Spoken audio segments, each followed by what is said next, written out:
Welcome to the fourth episode of Authentia Talks. Today we have with us David Fernandez Rivas, a professor in the University of Twente, an entrepreneur with 2 spin-off companies, and an author of a book called Empathic Entrepreneurial Engineering. David, welcome to our fourth episode. Thank you. You've done a lot, so could you start telling us a bit about what is your scientific endeavor as a professor? Well, thanks, Vasilis, for this nice introduction. So what keeps me busy right now is developing technology that can help society. The most visible is a new way to inject without needles. Mm-hmm. And I use microfluidics and fabrication and fluid dynamics to then achieve specific goals. One of them is injecting without needles, but I also have another successful research line generating hydrogen for energy uses. Oh, then that has immense environmental impact, and I guess also the needle-free injection saves on materials. We had with COVID, the vaccines, there was a lot of, let's say, waste. How, like for the layman, how do you inject something without a needle? So what we're trying to do now is to use lasers that are relatively inexpensive to heat a liquid, which could be a medicine, but could also be ink for medical tattooing, for example. And then with the energy of the laser, we boil the liquid contained in a small microfluidic device. And due to the higher temperature, there's a bubble that grows very fast. And then this growth pushes the liquid at velocities high enough to penetrate the space between the cells in the skin. And does it hurt? Well, so far the tests we have done indicate that you won't be feeling anything.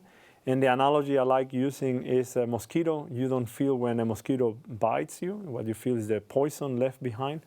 So the nerve terminations, or what could give you the pain sensation, we are injecting way above the depth that you will feel anything. Ah, very good. And okay, this sounds like a very nice academic project, but then how did you make 2 spin-offs?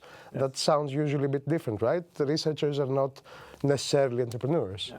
So, well, the most recent spin-off is indeed about needle-free injection, and it came out of the understanding that there was still a lot, technologically speaking, that could be applied to a relevant problem in society. And you have to imagine that we started this project before the pandemics. Then during the pandemics, it became even more prescient or more important. And the first spin-off company, which was founded in 2013, comes out of my PhD work, in collaboration with a good friend and co-founder of that first spin-off company, this BuBclean. And in this sense, what we do is ultrasound to generate bubbles inside a liquid. And then these bubbles can be used to clean small elements, could be 3D printed part, could be done also for chemical reactions, for water purification. Okay, and all right, then you're a professor, you're a scientist, your research could translate. When did you decide to write a book among all this work? Well, I mean, there are 2 moments. One is when I was growing up, so my mom and my dad also wrote separately books on very different topics. And I always had the idea, well, at some point I might want to write a book, but I never felt that I had enough to say to a broader audience. In the Netherlands, when you get your PhD, people say that you already wrote a book. It even gets an ISBN. So it's technically not my first book, but the PhD thesis is a compilation of articles, if you want. Mm-hmm. The real moment came during the pandemics when I realized that I could not teach my students in the way that I was used to, because we could not meet face-to-face. The PhD students that I was supervising could not go to the lab. And I started wondering if I would have to transfer some useful knowledge to the new generation. So I start figuring young people in their rooms not being able to go out and use their brain. I start thinking like, what can I give them that can help that brain remain working and spinning? And that's what. So then your motive for all this amazing career trajectory is a bit altruistic in a way. It's about being an educator, as you see, saving pollution from the environment, and also communicating knowledge. So there's an altruistic drive to this.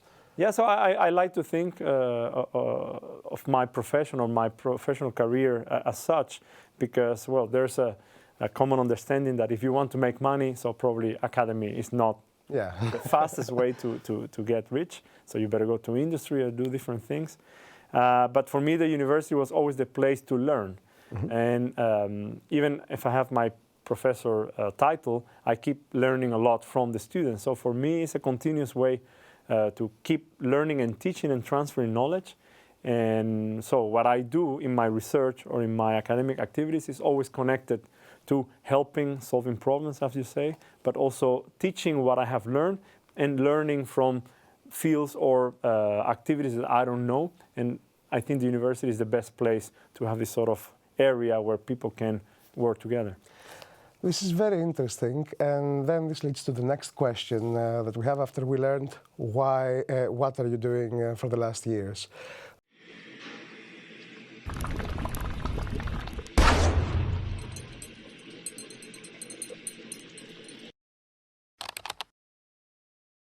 When did you figure out that you were going to become a scientist, entrepreneur, and author altogether? Did you know from when you were young, or was the moment of inspiration?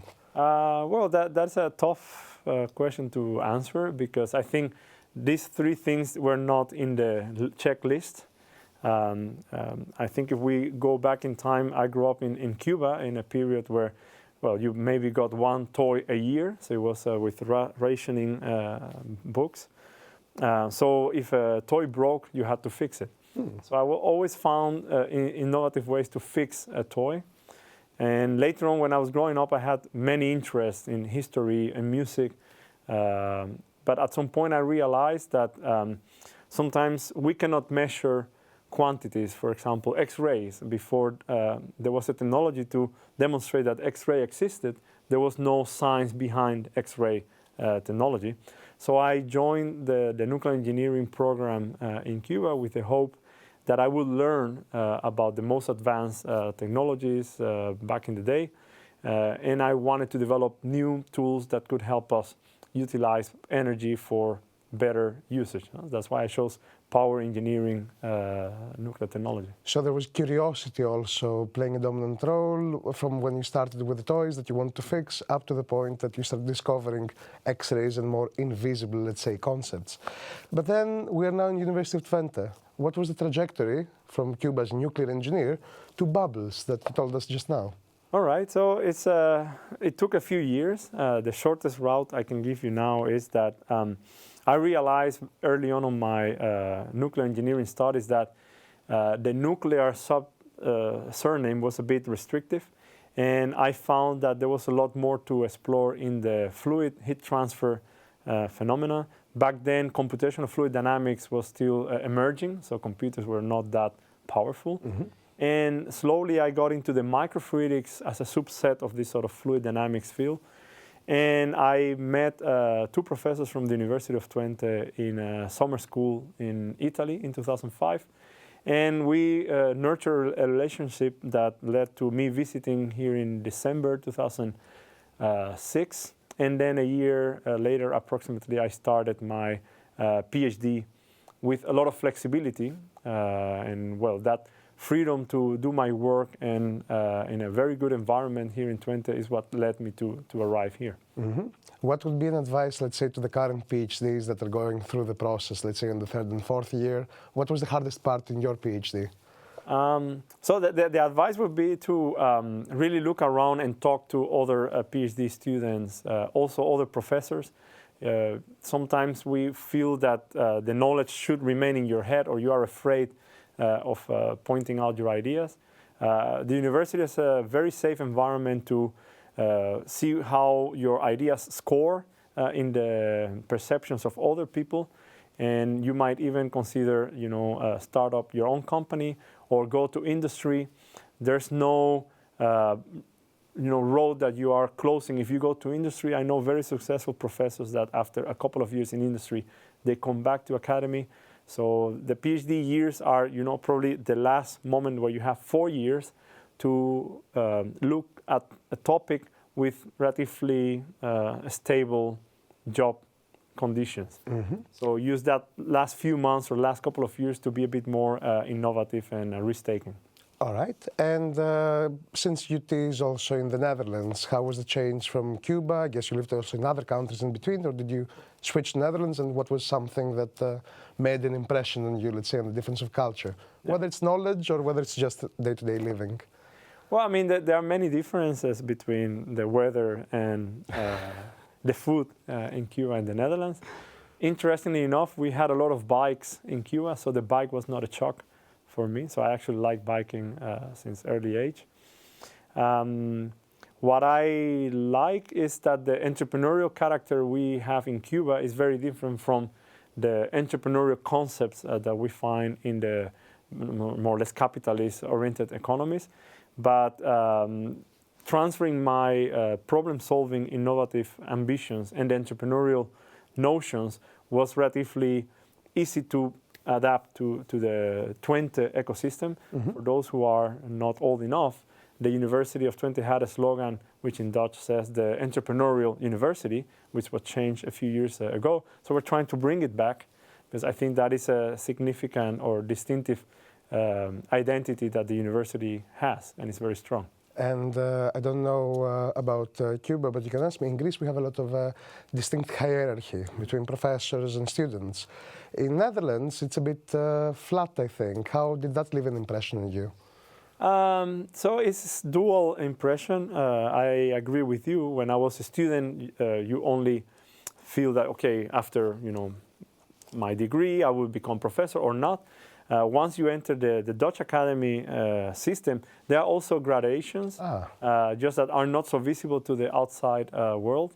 But at least in the Netherlands and definitely in Twente, we have a very flexible and friendly environment. So even though there's some hierarchy, nobody, in my experience, has made me feel lower when I started as assistant professor, and then you go through the different stages. But I agree with you. There are countries where the hierarchy is very painful and more visible. All right. And now the last part and the most interesting, in my opinion, of the interview, because it's always a surprise for me for every interviewee we have.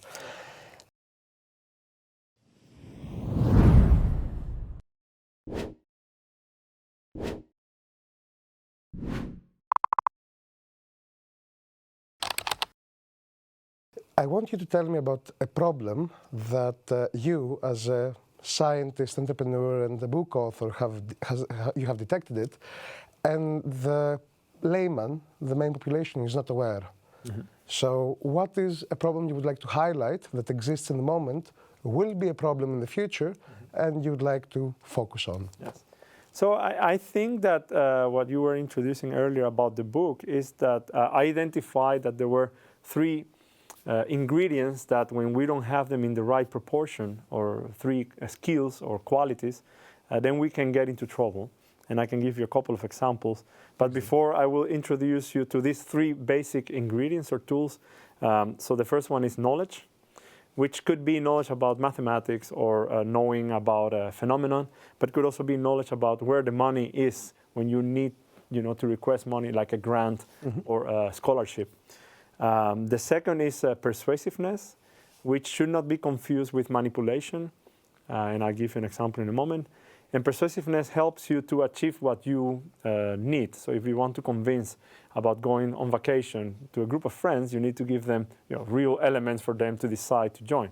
When you're solving a technological problem, you need to persuade team members to help you solve the problem, because typically you cannot solve it on your own. The one that, to my surprise, was missing in the STEM disciplines, science, technology, engineering, and mathematics, is empathy. And I'm not the first one identifying that empathy is important for education in the knowledge economy. So many doctors, some lawyers, schools educate on empathy, because you need to develop the right level of empathy. There's a cognitive empathy, there's emotional empathy. And I believe that if we don't have the right balance of the three, we can get into trouble. And empathy allows us to connect to the problems you were introducing earlier. If you don't want to contaminate the environment, you are empathizing with the generations to come. If you are also concerned with animal well-being, you might choose to be vegetarian. But if you are just developing a new technology, it helps when you have in mind that in 10, 15 years, that technology could be in the hands of a child or an elder person, so that empathy can help us drive and also focus our attention in what we do. And if we don't have the balance between these three, then we can run into trouble. And I will give you just one example. Many people are familiar with the company Theranos in US. Elizabeth Holmes, which is now serving, I think, a 10 or 11 years prison. So people agree that she was very persuasive in getting investment and also a big board with very important people. But the knowledge about the technology seems to be relatively poor. She was a dropout from the university, not necessarily a bad thing, but when you look at the empathic element, when you look at the interviews, I'm not sure that she understood that the technology that they were trying to put in the market was ready, and the consequences for the patients, because they were giving bad diagnoses to ill people. Or artificial, as from start, but knowledge you can build, right? You can read more and then you can build on the knowledge kit that you have. Persuasiveness, maybe it can be trained in the way that you can be trained to become a salesman and you learn the tips and tricks on how to smooth talk, but how do you build empathy? So luckily enough, there are people who have specialized in that, and there are two main avenues. So there are people who are empathic by nature. So if you were already born in a family that you grow with it and you don't even know that you have it, then you're set. No? The important thing is what I'm trying to focus, and typically STEM students or professionals are associated with nerd behavior or introvert, and you don't need to now become an alpha leader and start going out and sell your science or your stuff. It's understanding that some things can indeed be trained. So there are some exercises in some of my courses we try to educate that.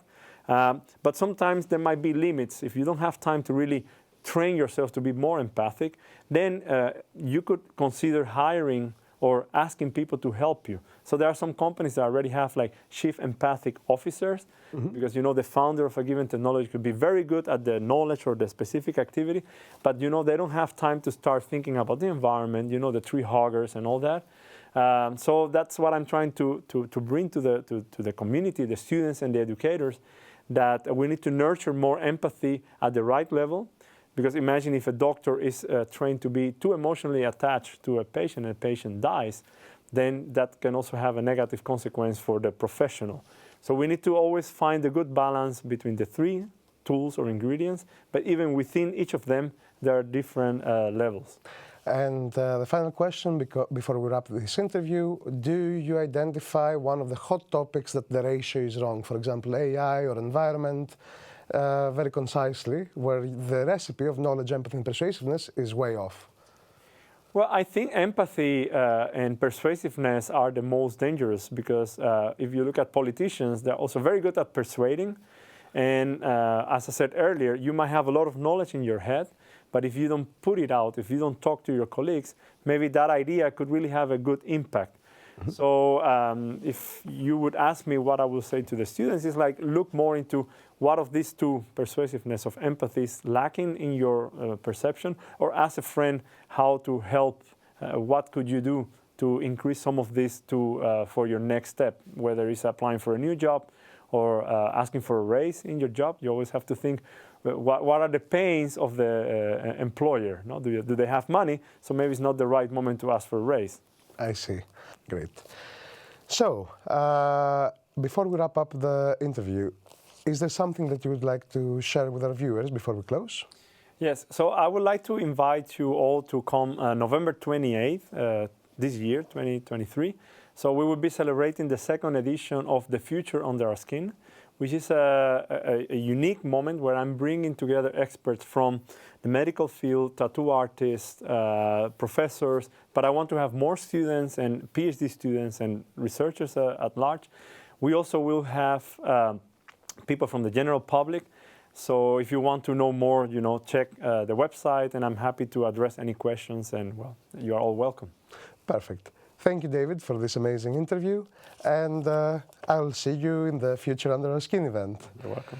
For our viewers, if you want to learn more about the event and details, or if you have any questions, subscribe to our channel, and you can find in the description everything that we discussed about today. Thank you for watching our episode.